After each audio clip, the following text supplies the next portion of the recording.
I know I'm about to sound completely insane, but just hear me out. This pertains to the Epstein files, the Clintons, and cannibalism. How do we know if someone is a cannibal? Well, they could have the Kuru disease. What if the most famous smile on daytime television was actually a mask for something so dark it could bring down the entire Hollywood establishment? For 20 years, we were told to be kind to one another, but behind that mantra was a fortress of secrets that is finally starting to crumble. The world was shocked when news broke that Ellen DeGeneres and Portia de Rossi didn't just go on a vacation. They packed up their lives, listed their massive Montecito estate, and fled to the rural countryside of Great Britain. While they're claiming the 2024 election results were the final straw, those who've been following the breadcrumbs know there's a much more clinical reason for this sudden exit. You don't just leave a media empire and hightail it to the Cotswolds because you're unhappy with a vote. You do it when the walls are closing in. Speculation is reaching a fever pitch that this isn't a political statement, but a strategic retreat.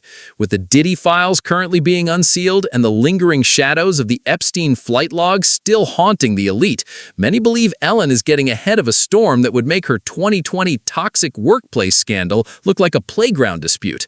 The timing is almost too perfect. As the legal hammer begins to fall on industry giants like Sean Combs, A-listers who were once untouchable are suddenly finding the air in California a bit too thin to breathe. For decades, one woman has been holding on to the receipts, waiting for the right moment to let the truth fly. And as it turns out, Rosie O'Donnell has been seeing right through the act since the very beginning. The live press conference, and she was crying and thanking him for a second chance, and all it looked to me was like a prostitute and a pimp controlling the prostitute, saying, "You're gonna say this to save face from me." And I said that about children and women, and those are the people that I always want to protect and take care of. And so if I'm remembered for that, you know, that will be a life well lived to me. The friction between Rosie and Ellen goes back to the late 90s, but it intensified when Ellen famously told Larry King, "I don't know, Rosie, we're not friends." For Rosie, this wasn't just a personal snub, it was a revelation of character. She saw a woman who was willing to discard anyone and anything that didn't serve her ascent to the top. Rosie has hinted that her own blackballing from certain circles happened because she wasn't willing to play the game, wasn't willing to be the middleman for the elites who were looking for fresh faces.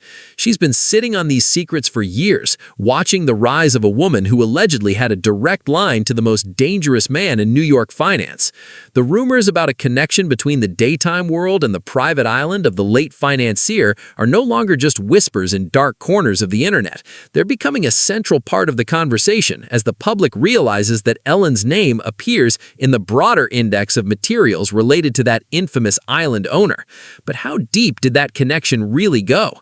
Ellen DeGeneres is named in the Epstein documents, and that part is real. Her name appears in the broader index of over 300 high-profile individuals that show up across the investigative materials. Flight logs, communications, third-party interviews, peripheral records. And so if I do, I don't want it to go to waste. Who will eat pizza if I... Jennifer? Yes? Harrison?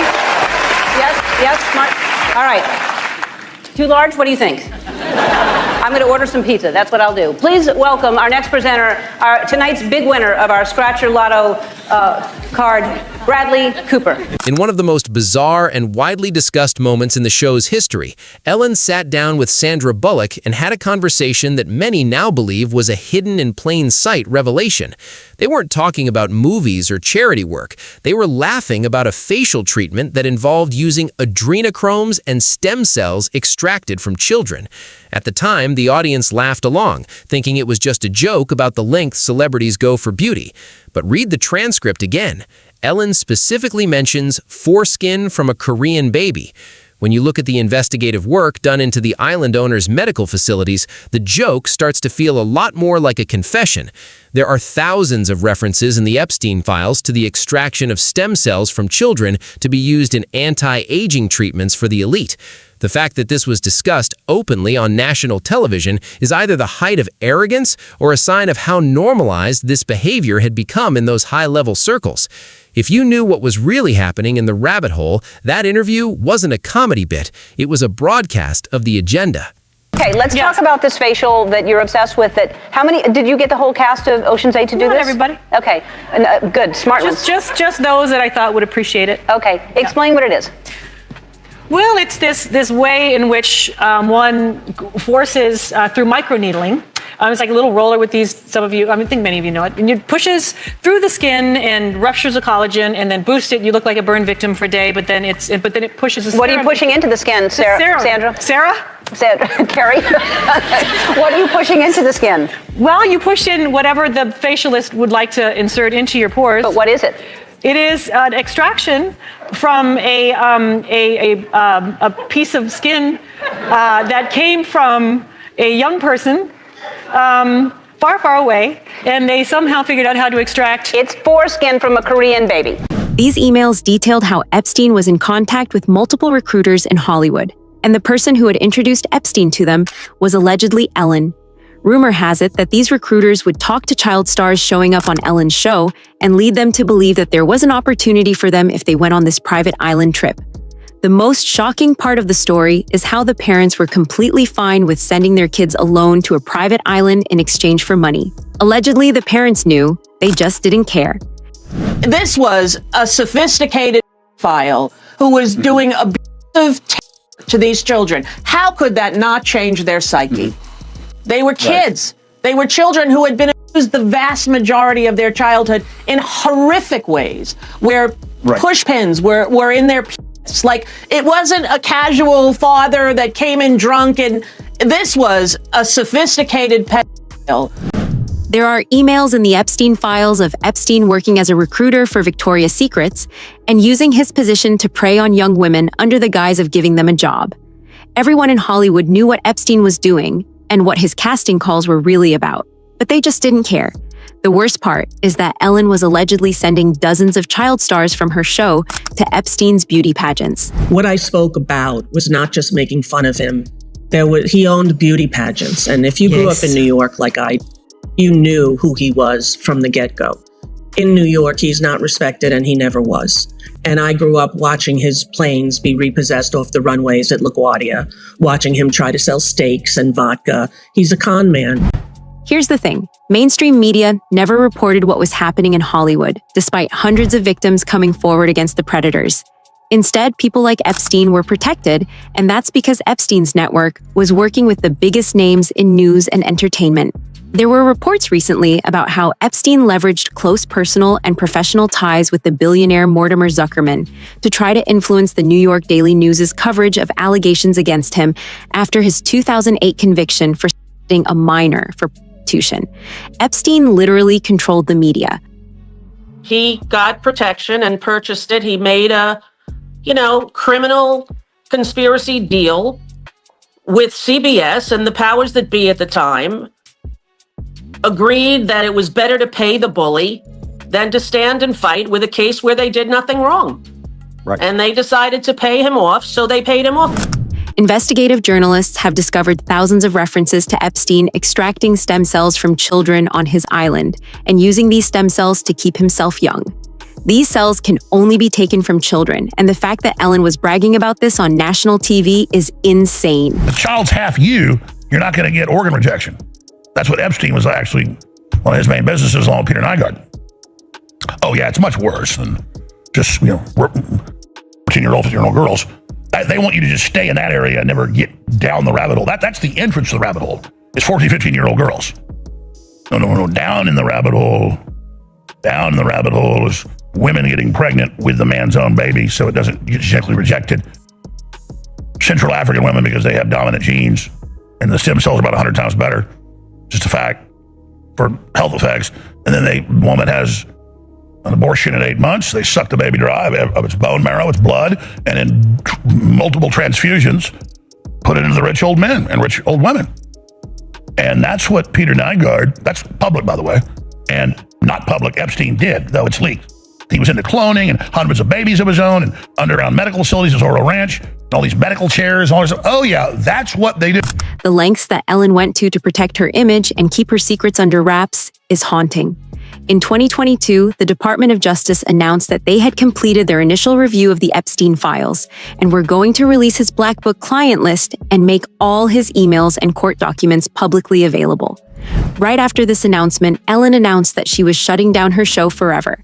Ellen knew what was in those emails and how it would destroy her career, which is why she made that decision. The two people who had the most to say about Ellen were Anne Heche, Ellen's ex-girlfriend, and Stephen Twitch Boss, Ellen co-producer for The Ellen Show for 8 years. 3 months after The Ellen Show shut down, Anne Heche ends up dying in a freak accident.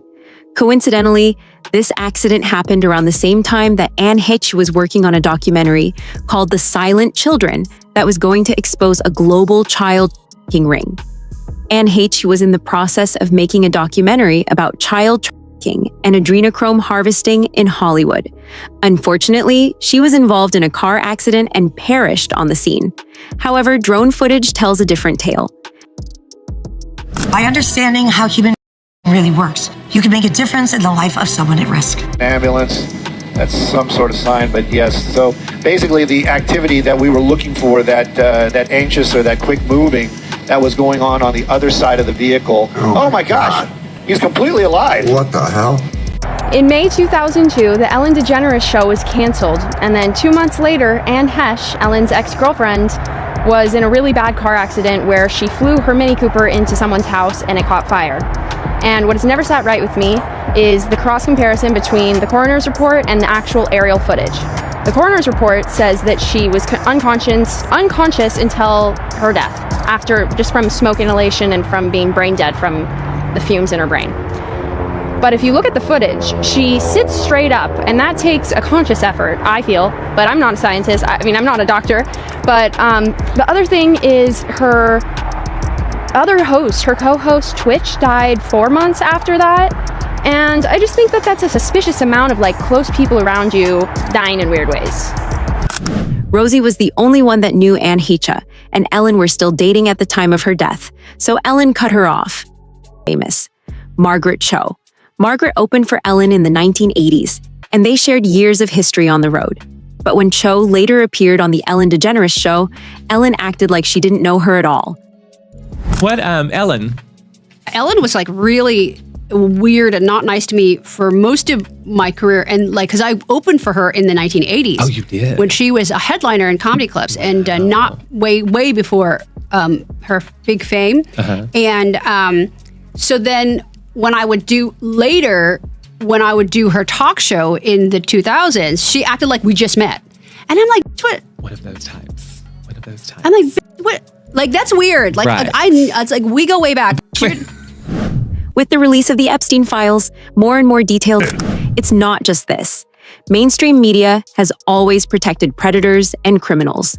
Rosie O'Donnell once recounted a story about how Bill Cosby had been invited to her show and began to assault the producers who were working there. When Rosie tried to expose Bill Cosby for this, not a single major producer was willing to air the show. This was years before Bill Cosby was eventually. And there was Stephen Twitch Boss, the co-producer on Ellen's show. Stephen Twitch Boss died in December of 2022, roughly 7 months after Ellen shut down. Twitch left her a note before his death, where he allegedly mentioned his time on The Ellen Show being a huge source of burden that was forcing him to take this extreme step. We're learning more tonight about the tragic suicide of Stephen Twitch Boss and the detailed steps he took to hide his plans. TMZ is reporting when Twitch left his home the day before his suicide, he took an Uber to a motel about a mile away. At the motel, he switched his phone to airplane mode so no one could reach him. The motel manager says he checked in under his own name and never left his room. We also now know that Twitch left a suicide note. Details have not been made public, but TMZ reports the note alluded to challenges Twitch had faced in the past. Entertainer Tyler Perry knows firsthand what that is like. I want to take you back to a time in my life where I tried to commit suicide a couple of times because it was so dark. I thought the only way to make this better, this pain go away, is to end my life. Had any of those attempts happened, I would have missed the best part of my life. Of Ellen's connection to Epstein have started to come out. If you compare the set of Ellen's show to Epstein Island, some fans believe that the set of Ellen's show was modeled after a temple on Epstein's Island. While we're on the topic of weird things Ellen was caught doing, some sources online have even pointed to strange symbolism hidden in some of Ellen's videos. March 2020, right when COVID lockdowns began, Ellen DeGeneres made a bizarre video wearing a hoodie with a red bloody face, the same face that Jay-Z was later spotted wearing. Did you know that Ellen DeGeneres' stage set is exactly the same as on Epstein Island, with all the couches, the same colour, the same soft furnishings, palm trees, window, everything to the T. And I'm like, really? Yeah. Wow. Oh. Hey, we're getting some up now. Getting some up now on our screen? Yeah, there's palm trees. You're right. But look at the backdrop behind her, striped building. No, Emma, there's palm nothing trees. to see here. So don't berate her. I'm not berating, I'm just saying. I'm going to look further. Symbolism will be their downfall. Or is it just art? And let me be the first to tell you, it's all connected. I mean, if you know, you know. But first, let's go back to that video of Ellen DeGeneres. When the camera turns, you can see the inside of her house. Now, see that picture right there? Well, if you pause it and look it up, it says evil thoughts with revenge right next to it. Here's another picture of Ellen in her house, and this is the picture behind her. Now, the thing I'm curious about is the letters on top of the picture. These look oddly similar to the letters Marina Abramovich writes out when she does spirit cooking. Remember the beginning of the video? It's all connected. And that person that was in all red is Lady Gaga, and she went to Marina Abramovich many times for teaching. But let's continue. This is another picture of Ellen in her home. She's cutting her mother's hair, but what is that picture above her head? I know I'm about to sound completely insane, but just hear me out. This pertains to the Epstein files, the Clintons, and cannibalism, and I feel completely fine and am totally okay. Alright, let's do this. How do we know if someone is a cannibal? Well, they could have the curiou disease, which is a fatal neurodegenerative disease that spreads through eating brain tissue. It has a long incubation period, 10 to 30 years. Early symptoms are headaches, coordination issues, anxiety, and inappropriate laughter. Middle stage, severe tremors and shaking, loss of balance, and slurred speech. Late stage, inability to walk, dementia, and the forever sleep. Do you know of any elites rumored to have consumed human flesh? But I'm not accusing anyone of anything, this is just a fun little joke video. With truth in the mix, in Papua New Guinea they call human long pig. We just love to have fun here. No, the curiou disease has nothing to do with the Epstein files or anyone in them. Definitely not the Clintons. And I feel fantastic, so yeah. Have a good day. Okay, thanks. If you made it this far, you already know this story goes way deeper than what the media shows you. This isn't just about one talk show host. It's about a system that was designed to protect the predators and silence the victims. But the walls are finally coming down. Don't look away now, because the next name to drop might be the one that changes everything forever.